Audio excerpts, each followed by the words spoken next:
जय हिंद, वंदे मातरम। दोस्तों, स्वागत करता हूं आप सभी का आपके अपने परिवार दीक्षित एजुकेशन अड्डा पर। दोस्तों, एक बार फिर हाजिर हो चुका हूं लेकर आप सभी के लिए एकदम लल्लन टॉप क्लास है। आज की क्लास बहुत ही महत्वपूर्ण होने वाली है। आज की क्लास के अंदर हम जितनी भी महत्वपूर्ण पुस्तकें हैं उनको कवर करने वाले हैं। पूरी क्लास को आप अटेंड कीजिएगा। आपका कोई सा भी, चाहे वो एसएससी का एग्जाम हो, चाहे वो पुलिस का एग्जाम हो, सारे एग्जाम के लिए आज की क्लास मोस्ट इंपॉर्टेंट क्लास साबित होगी। आइए शुरू करते हैं आज की क्लास। देखते हैं अपने कुछ महत्वपूर्ण सवाल और सारी पुस्तकें।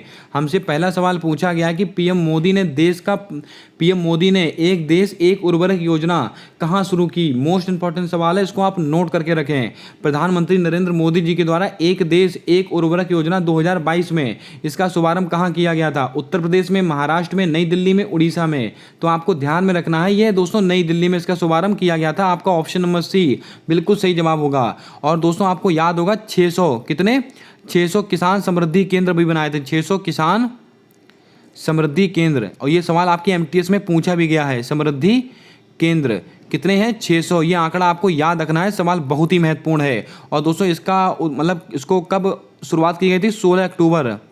कब? 16 अक्टूबर 2022 को इसकी शुरुआत की गई थी। इतनी जानकारी आपको होनी चाहिए, महत्वपूर्ण सवाल बनेगा आपकी परीक्षा को लेकर।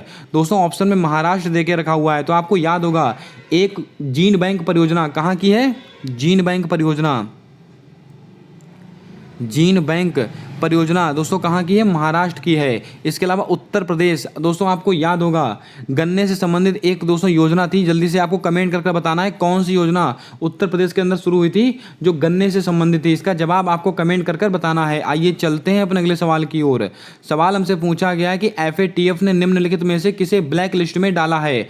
दोस्तों सवाल आपकी एमटीएस में पूछा गया था कि FATF ने ग्रे लिस्ट में किसको डाला है। उसका आंसर दोस्तों उसमें सवाल पूछा गया था कि FATF ने ग्रे लिस्ट से किसको बाहर किया। उसमें दोस्तों आपका आंसर होगा पाकिस्तान। लेकिन सवाल अब आपसे यह भी पूछा जा सकता है कि ब्लैक लिस्ट में किसको किसको डाल रखा है। तो आपको ध्यान में रखना है म्यांमार, ईरान, उत्तर कोरिया, इन तीनों दोस्तों देशों को FATF ने ब्लैक लिस्ट में डाल रखा है। तो आपका ऑप्शन नंबर डी बिल्कुल सही जवाब हो जाएगा। इसको आप नोट करके रखें। अब दोस्तों FATF को लेकर कुछ महत्वपूर्ण जानकारी मैं आपको नोट कराता हूं। फाइनेंशियल एक्शन टास्क फोर्स, दोस्तों क्या होगा? Financial action task force. ये एक ऐसी संस्था है जो आतंकवाद को जो फंडिंग करने वाले देश हैं उन पर प्रतिबंध लगाती है, यानी कि आतंकवाद की फंडिंग को रोकने का कार्य करती है FATF। इसकी स्थापना दोस्तों कब हुई थी? 1989 में इसकी स्थापना हुई थी। और इसका मुख्यालय दोस्तों कहां पर स्थित है? तो आपको दोस्तों मैंने कई बार इसका मुख्यालय नोट कराया है, तो आपको पता होना चाहिए पेरिस में इसका मुख्यालय स्थित है। इसके अलावा अगर आपसे पूछ लिया जाए इसके दोस्तों वर्तमान में हेड कौन है? टी राजा कुमार। कौन? टी राजा कुमार इसके वर्तमान में हेड है। इतनी बातें आपको नोट करके रखनी है, सारे सवाल मोस्ट इंपॉर्टेंट हैं। आइए चलते हैं अपने अगले सवाल की ओर। दोस्तों सवाल पूछा गया कि किस संस्थान को राष्ट्रीय बौद्धिक संपदा पुरस्कार मिला, यानी कि दोस्तों 2021-22 के लिए पूछा गया है सवाल आपसे। ये कौन सा दोस्तों?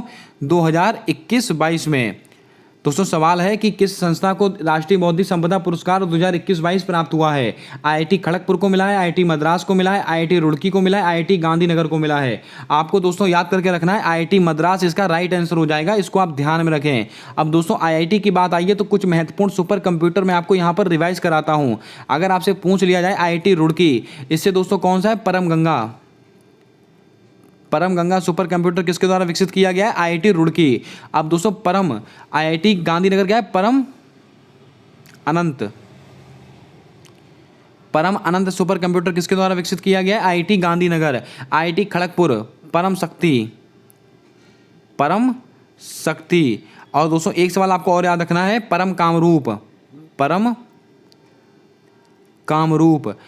कामरूप सुपर कंप्यूटर किसके द्वारा विकसित किया गया? तो दोस्तों आपको याद रखना है IIT गुवाहाटी। आप सबको पता है असम का पुराना नाम क्या है? कामरूप। तो आप उसको ऐसे रिलेट कर याद कर सकते हैं। अब दोस्तों एक सवाल है दोस्तों, परम पोरूल सुपर कंप्यूटर कौन सा? परम पोरूल। ये बहुत ही छुपा रुस्तम सवाल है, आपसे कहीं ना कहीं परीक्षा में पूछा जाएगा। परम पोरूल सुपर कंप्यूटर किसके द्वारा विकसित किया गया है? तो आपको याद रखना NIT तिरुचिरापल्ली। इसको आप पूरा लिख लेंगे, NIT तिरुचिरापल्ली इसका राइट आंसर होगा। इसको आप ध्यान में रखें। उम्मीद करता हूं आपने सारे सवालों को अच्छे से नोट कर लिया होगा। आइए चलते हैं अपने अगले सवाल की ओर। सवाल हमसे पूछा गया कि 71वां मिस यूनिवर्स 2022 का खिताब किसको प्राप्त हुआ।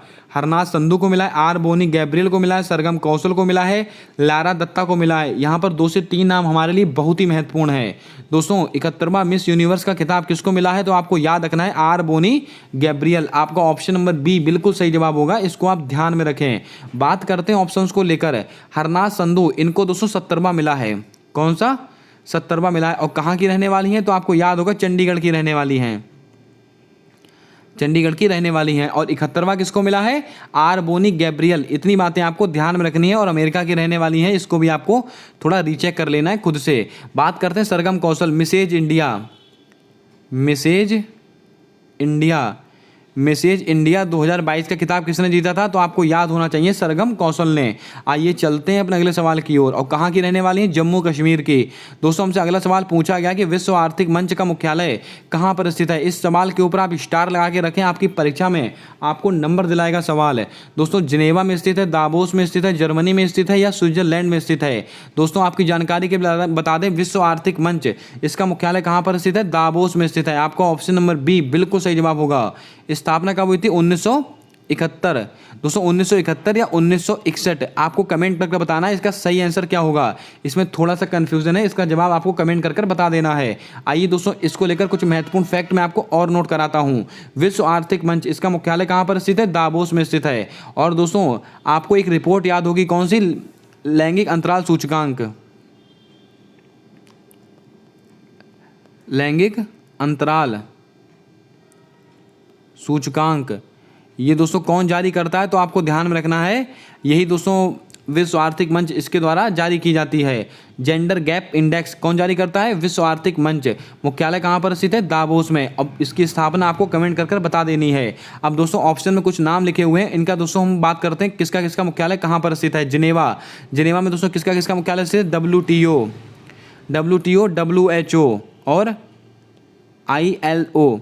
दोस्तों इन सबका मुख्यालय कहाँ पर स्थित है, तो आपको याद होगा इन सबका मुख्यालय स्थित है जिनेवा के अंदर। इतनी बातें आपको नोट करके रखनी है मोस्ट इंपॉर्टेंट में। बात करते हैं जर्मनी, जर्मनी के दोस्तों वॉन शहर में, जर्मनी के वॉन शहर में किसका मुख्यालय स्थित है? UNFCCC, united nation framework convention to climate change, इसका मुख्यालय कहाँ पर स्थित है? जर्मनी के बॉन में स्थित है। और दोस्तों इसके अलावा स्विट्जरलैंड, स्विट्जरलैंड के ग्लैंड में, स्विट्जरलैंड के ग्लैंड में किसका मुख्यालय स्थित है? IUCN। और इसके अलावा WWF, इन दोनों का मुख्यालय कहाँ पर स्थित है? स्विट्जरलैंड के ग्लैंड में। उम्मीद करता हूँ आपने सारे सवालों को अच्छे से नोट कर लिया होगा। अब आपको कमेंट करके बताना है कि रेड डाटा बुक कौन सी संस्था जारी करती है, इसका जवाब आपको कमेंट कर बता देना है। आइए चलते हैं अपने अगले सवाल की ओर। सवाल हमसे पूछा गया कि राष्ट्रीय जैव विविधता प्राधिकरण का अध्यक्ष कौन बना है। मोस्ट इंपॉर्टेंट सवाल है, चारों के चारों दोस्तों नाम मोस्ट इंपॉर्टेंट हैं। आपकी जानकारी के लिए बता दें, राष्ट्रीय जैव विविधता प्राधिकरण इसका अध्यक्ष कौन बना है? अचलेंद्र रेड्डी साहब बने हैं। आपका ऑप्शन नंबर ए बिल्कुल सही जवाब हो जाएगा, इसको आप ध्यान में रखें। दोस्तों बायोडाइवर्सिटी या जैव विविधता दिवस कब मनाते हैं, तो आपको याद होगा 22 मई को। कब मनाते हैं? 22 मई को। इसको भी आपको थोड़ा याद रखना है। बात करते हैं गिलबर्ट। दोस्तों गिलबर्ट कौन है? ILO, अंतर्राष्ट्रीय श्रम संगठन। दोस्तों इसके हेड कौन है वर्तमान में? गिलबर्ट हैं। साबा कुरैशी, आपको याद होगा UN महासभा, UN महासभा, इसके 277वें सत्र के अध्यक्ष कौन थे, तो आपको याद होना चाहिए साबा कुरैशी। कहाँ के रहने वाले हैं? हंगरी के रहने वाले हैं, आपको याद होना चाहिए। अब तो दोस्तों 78वें भी नियुक्त हो चुके हैं, लेकिन वो आपके काम का सवाल नहीं है। आने वाली इस परीक्षाओं में अगर आपकी परीक्षा 4 से 5 महीने बाद है, तो आपका काम में दोस्तों वो सवाल आने वाला है, उसको मैं कवर कर लूँगा अगले प्रैक्टिस सेट में। बात करते हैं साजी केवी को लेकर। ये दोस्तों कौन है, तो आपको याद होगा नाबार्ड, नाबार्ड के वर्तमान में हेड कौन है? साजी केवी। नाबार्ड की स्थापना 12 जुलाई 1982 में दोस्तों नाबार्ड की स्थापना हुई थी, आपको याद करके रखना है। और किस समिति की सिफारिश पर हुई थी, तो मैंने आपको कई बार नोट कराया है, शिवरमन समिति। चलिए चलते हैं अपने अगले प्रश्न की ओर। हमारा अगला प्रश्न कहता है कि प्रोजेक्ट दंतक में तैनात होने वाली पहली महिला अधिकारी कौन है। दोस्तों इन 4 नामों में से आपकी परीक्षा में 100% एक ना एक सवाल आपसे पूछा जाएगा।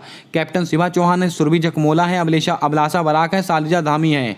दोस्तों आपको बता दें प्रोजेक्ट दंतक दोस्तों कहाँ का प्रोजेक्ट है, ये दोस्तों भूटान से संबंधित है। और दोस्तों इसमें तैनात होने वाली पहली महिला अधिकारी कौन है? सुरभि जखमोला। आपका ऑप्शन नंबर बी बिल्कुल सही जवाब होगा, इसको आप ध्यान में रखें।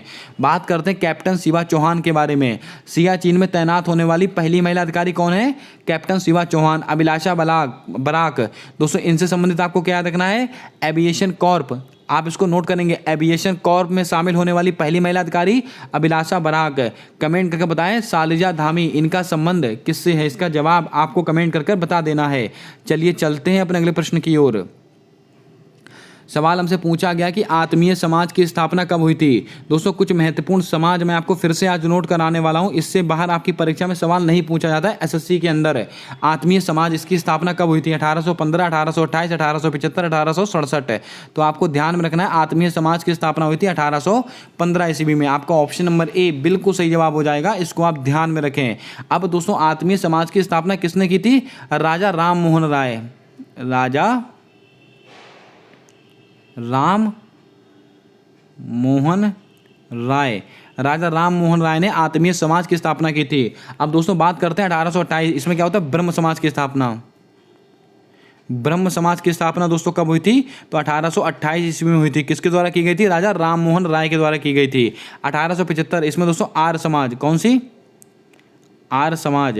और आर्य समाज की स्थापना किसने की है? बच्चे को बताया, स्वामी दयानंद सरस्वती ने। और 1867, इसमें दोस्तों प्रार्थना समाज, कौन सा? प्रार्थना समाज। और इसकी खोज किसने की है? दोस्तों इसकी स्थापना किसने की थी? आत्माराम पांडुरंग, दोस्तों इन्होंने की थी, इसको भी आपको ध्यान में रखना है। और दोस्तों एक बचता है 1897, इसमें दोस्तों क्या हुआ था? तो आपको याद होगा, रामकिशन मिशन की स्थापना हुई थी। किसने की थी? स्वामी विवेकानंद जी के द्वारा की गई थी। और दोस्तों और बहुत महत्वपूर्ण समाज है सत्य शोधक समाज, इसकी स्थापना किसने की थी? तो आपको सबको पता है, महात्मा ज्योतिबा फुले। चलिए चलते हैं अपने अगले सवाल की ओर। निम्न में से कौन सी नदी अमरकंटक की पहाड़ी से निकलती है? कृष्णा नदी, कावेरी नदी, नर्मदा नदी, गोदावरी नदी। तो इस सवाल को दोस्तों हम कई बार कवर कर चुके हैं। कौन सी नदी निकलती है अमरकंटक की पहाड़ी से? कृष्णा नदी निकलती है। आपका ऑप्शन नंबर ए बिल्कुल सही जवाब होगा। और कृष्णा नदी पर दोस्तों कौन कौन से बांध स्थित हैं? याद कीजिएगा, अलमाटी बांध, नागार्जुन सागर बांध। और ये दोनों दोस्तों किससे संबंधित है? कृष्णा नदी। कावेरी नदी कहाँ से निकलती है? कोडागू जिला। कहाँ से निकलती है? कोडागू जिले से निकलती है। और दोस्तों कावेरी नदी पर कौन सा बांध स्थित है? तो आपको याद होगा, मैटूर बांध और शिव समुद्रम जलप्रपात। नर्मदा नदी दोस्तों कहाँ से निकलती है? तो आपको दोस्तों नोट करके, सॉरी दोस्तों, इसका राइट आंसर क्या होगा? माफ कीजिएगा, थोड़ी सी मिस्टेक हो गई है। निम्नलिखित में से कौन सी नदी अमरकंटक की पहाड़ी से निकलती है?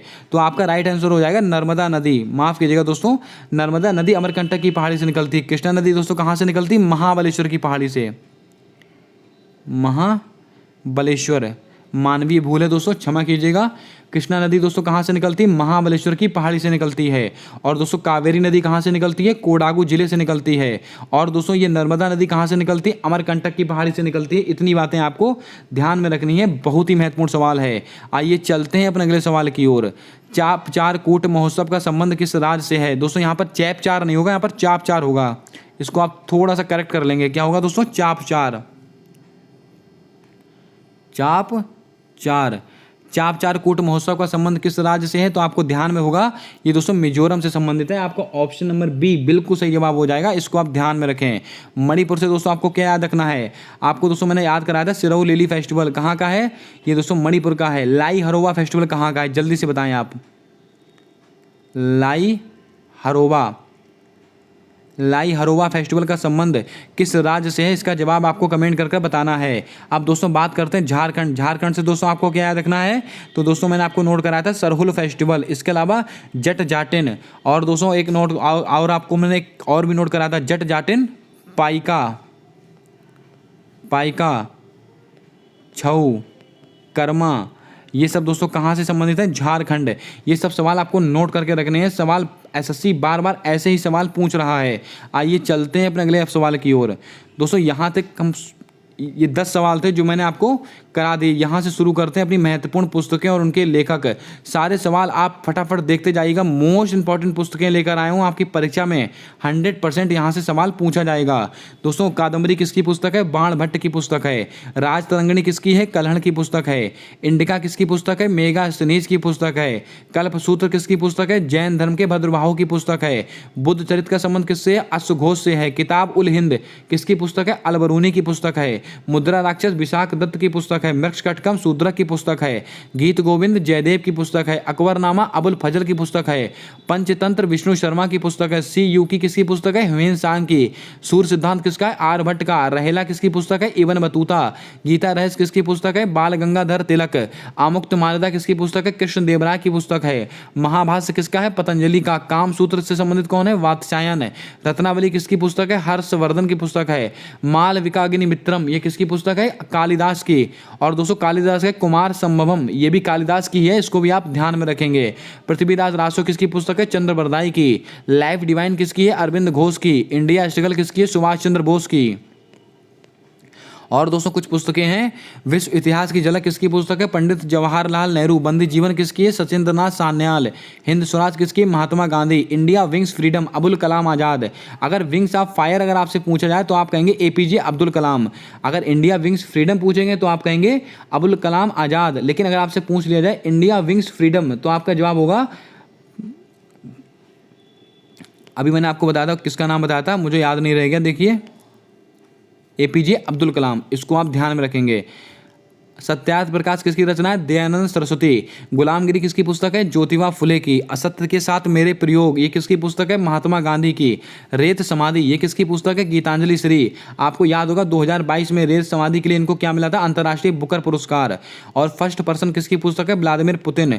मालगुडी डेज किसकी पुस्तक है? आर के नारायण की पुस्तक है। काव्य मीमांसा ये किसकी पुस्तक है? राजशेखर की पुस्तक है। यंग इंडिया ये किसकी पुस्तक है? महात्मा गांधी की पुस्तक है। आईने अकबरी किसकी पुस्तक है? अबुल फजल की। संविधान संस्कृति और राष्ट्र किसकी पुस्तक है? कलराज मिश्र की। राजनीति की 200 राहें ये किसकी है? अटल बिहारी वाजपेयी। न्यू वर्ड किसकी पुस्तक है? अमित चौधरी। फेयरलेस गवर्नेंस किसकी पुस्तक है? तो आपको याद होना चाहिए किरण बेदी की। और लाल सलाम किसकी पुस्तक है? स्मृति ईरानी। ये कुछ महत्वपूर्ण सवाल थे जो मैंने आपको कराए और महत्वपूर्ण पुस्तकें थी जो मैंने आपको बता दी। आप कोई सा भी एक दिवसीय एग्जाम देने वाले हो इस क्लास को लेकर जाएगा 100%। 4 से 5 नंबर आपकी परीक्षा में आपको यूं ही देखने को मिलेंगे। अगर आज की क्लास पसंद आई है तो क्लास को लाइक कर दें। चैनल पर पहली बार आए हो तो चैनल को सब्सक्राइब कर बेल वाला आइकन ध्यान से दबा लें ताकि आने वाली सारी क्लासेस के अपडेट आप तक आसानी से पहुंचते रहें। और दोस्तों अगर आपको इसका पीडीएफ चाहिए है तो आप हमारे टेलीग्राम चैनल पर ज्वाइन कर सकते हैं। उसका लिंक मैंने कम्युनिटी टैब में पोस्ट कर दिया, वहाँ से जाकर आप हमारे टेलीग्राम चैनल पर ज्वाइन कर सकते हैं। इसकी डेली पीडीएफ वहाँ पर आपको प्रोवाइड की जाती है। मिलते हैं आने वाली अगली क्लास के अंदर, तब तक के लिए जय हिंद जय भारत। दोस्तों अपना सपोर्ट अपना प्रेम हमारे यूट्यूब चैनल के साथ हमेशा यूं ही बनाकर रखें।